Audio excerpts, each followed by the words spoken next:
All right, Griff, a lot of moving parts to this story. Thank you very much. Let's bring in an expert on it. Tom Homan is a Fox News contributor and retired acting ICE director. Tom, good morning to you. Good morning. Right there at the end, Griff showed that tweet that Kamala Harris put out where she said she spoke to the Mexican President Obrador and thanked him for his cooperation on migration. There it is right there.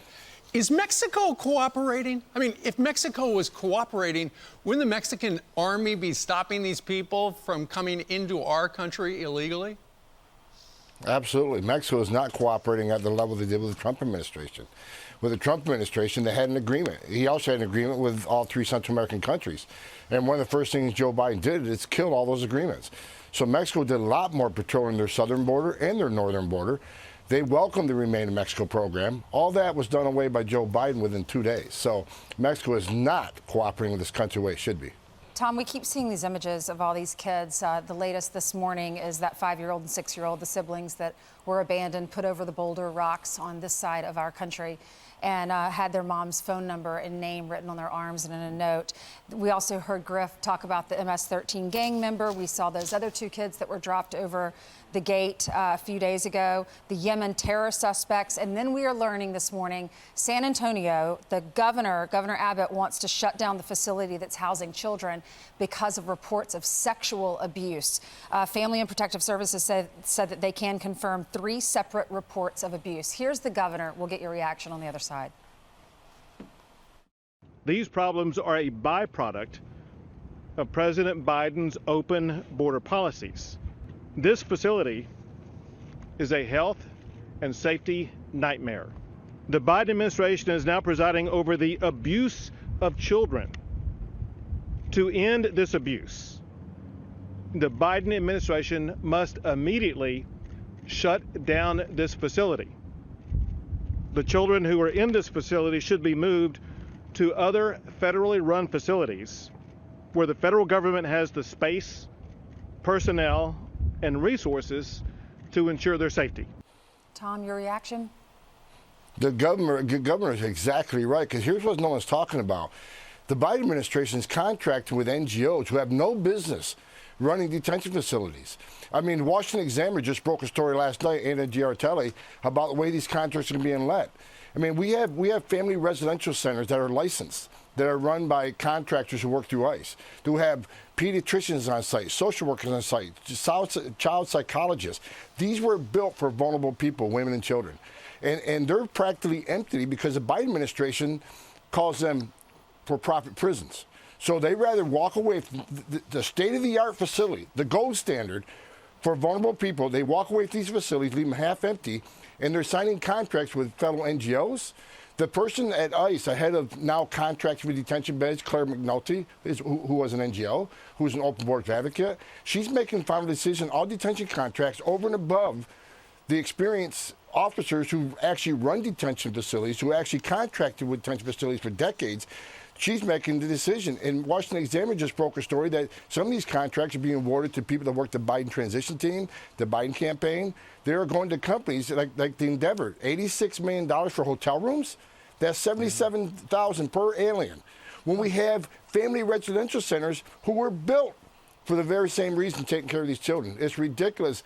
If any congressman or senator is watching this show, I implore them to do a congressional investigation on how these contracts are being awarded to these open border advocates who have no business running these types of facilities. That's why Texas is suing. They're suing. They got to be given a heads up on this. It's running rampant. It's happening on their property, on their land.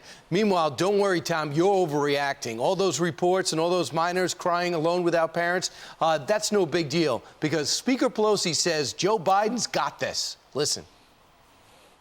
The fact is that we're on a good path at the border under leadership of President Biden. We were in a very bad situation under the Trump administration.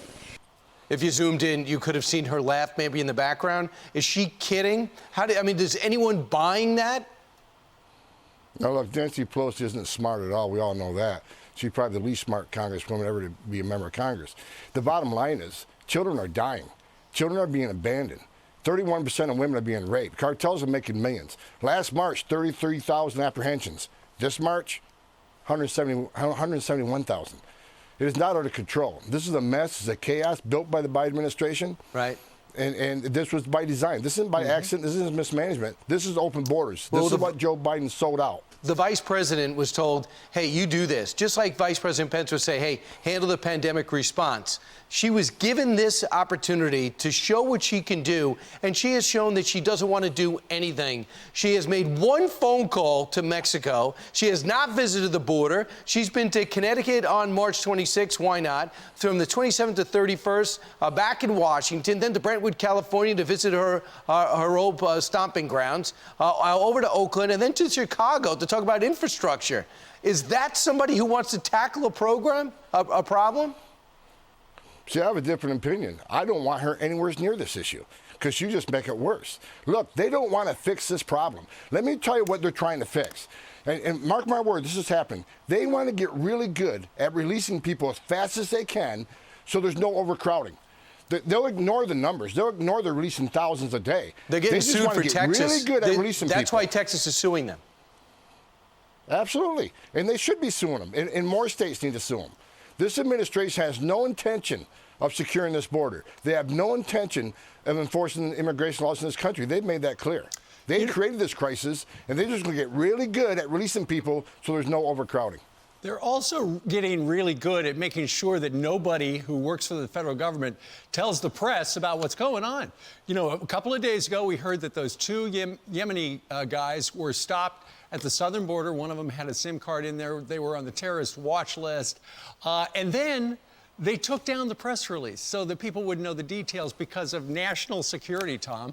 And this on the heels of the fact that Republicans were able to pressure the CBP to admit that since October, 4 other people on the terrorist watch list have been apprehended, 3 other Yemenis and a Serbian. So that makes 6 that we know of. It seems like the only way that they can go ahead and continue this ridiculous, it's not a crisis meme, is through censorship. Absolutely. Let me tell you something. I've talked to several people in command of CBP, and I'm not going to mention their names because, of course, they'll be in a lot of trouble.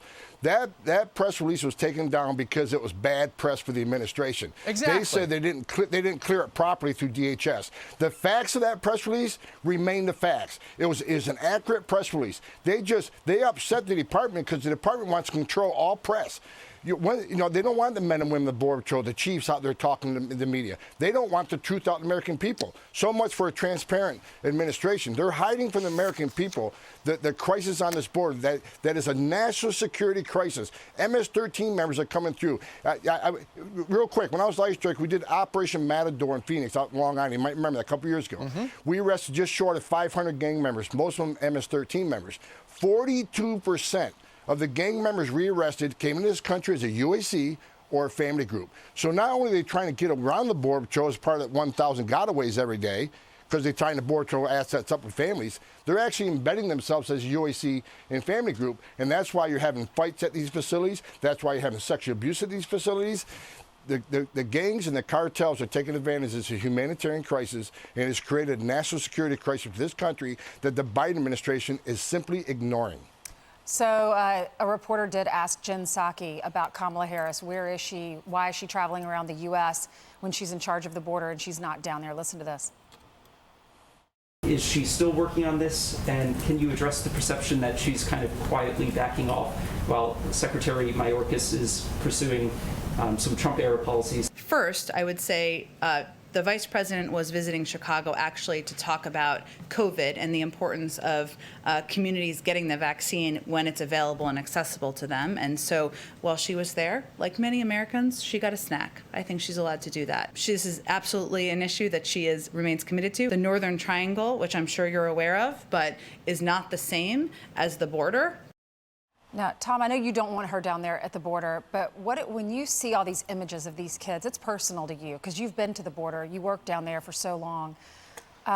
This is a crisis without a doubt, and it's inhumane. It's absolutely inhumane. And look, I've said it many times, you see these videos of the kids being abandoned and a 9-year-old drowned the other day. Understand, there's a video yesterday of these children. That happens every day, numerous times, every day on that border. These Border Patrol agents are dealing with abandoned children, dying children. And look, you've heard, I've told my story many times how many how many tragedies I've seen on the border. That's why I'm angry, because this can be prevented. President Trump had us on the right road. 70, 80% decline in illegal immigration, killed in 2 weeks by this administration. All right. Tom Homan, thanks so much. This is not going away, especially because the vice president was asked to handle it, and she's deciding not to. She's busy. She's got a lot on her mind.